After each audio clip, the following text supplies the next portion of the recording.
During the Industrial Revolution, urban and rural society experienced dramatic changes in economy, culture, and health due to migration to cities and new advances in technology.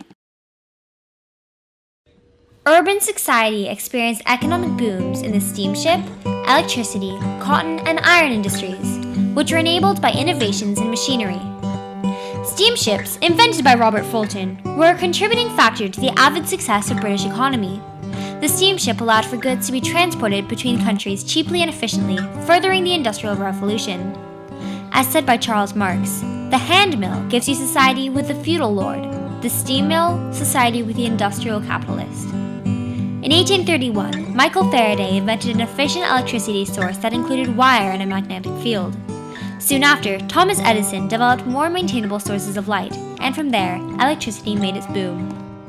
The Industrial Revolution made its start with the cotton industry, which originated in India before moving to Great Britain. Over time, new machines were introduced to assist the production of cotton. The spinning jenny, the water frame, the mule, the power loom, and finally, the cotton gin were all invented to make cotton production easier. At the beginning of the cotton boom, England produced 750 tons of cotton. By the end, it produced 1 million tons.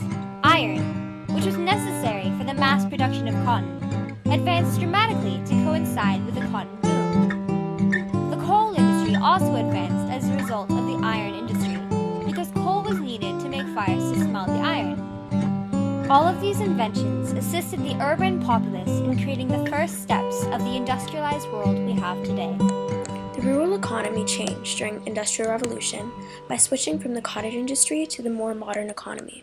The cottage industry, or the putting out system, was a system in which the entrepreneurs brought their wool to the local farm, and the wife of the farmer spun it into wool and then made it into a cloth. It was the beginning of capitalism and had many advantages for farmers. It made them wealthier. They were allowed to stay in their houses, and they were in control of when they worked. Then, wealthy landowners instituted the enclosure movement. This was when the wealthy landlords took over all the communal land and put fences around them. This put many of the peasants out of work and forced them into cities to look for work, which stimulated the Industrial Revolution. Urban culture was predominantly consumed by factory work in the lower class. In factories, men, women, and children all worked under atrocious conditions. However, the dangers of the factories didn't deter the city dwellers from asking their young children to work so they could earn more money. The average working day was 12 to 14 hours, and until certain labor laws were passed, such as the Factory and Mine Acts, children endured the same work day as their adult counterparts. Drinking was a huge problem in urban society. The stress of working 12-hour days, 6 days a week, was too much for most people, and they turned to liquor for respite. In factories, children were treated poorly. As Hannah Good comments in 1833, "I work at Mr. Wilson's mill. William Crooks is overlooker in our room. He is cross-tempered sometimes. He does not beat me. He beats the little children if they do not do their work right. I've sometimes seen the little children drop asleep or so, but not lately. If they are catched asleep, they get the strap. They are always very tired at night." Many of the problems in factories were not acknowledged. According to another source, "A few days in my old man's factory have sufficed to bring me face to face with this beastliness, which I have rather overlooked."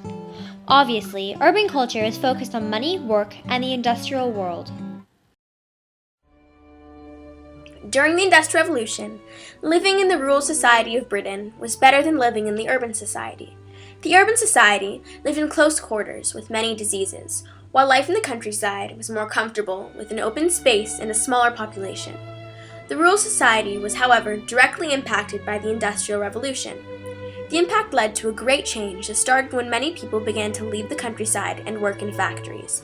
The people that remained in the countryside were good workers, as the ones that had little farming success had all left.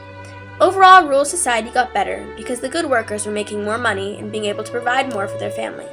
The food in the countryside was also a lot fresher than in the cities and the towns. As jobs became abundant in the cities and rural folk began to move, urban population increased dramatically, leading to a stark decrease in public health. As this happened, housing and shelter failed to keep up with the massive population. Multiple families were forced to share an apartment or house, often with only one bathroom or none at all. Not only did these homes contain people, but the animals of farmers who moved to the cities. Slums of lower-class workers were forced to live in intensive poverty, often dying from a variety of diseases, especially cholera. The cholera epidemic came about because of the repugnant lack of hygiene that cursed the streets of industrialized cities. Until an adequate plumbing system was installed, people generally threw their putrid waste out the window, into the streets. The streets sloped to the river, and there the waste stayed. Air pollution was constantly hovering over cities, blocking urban citizens from the sun. Because of this vitamin indeficiency, many developed rickets disease, causing their bones to become weak. Eventually, however, conditions improved. Sewage systems were introduced, ridding the streets of human and animal excrement. The pollution was cleared up, and the amount of disease ebbed slightly.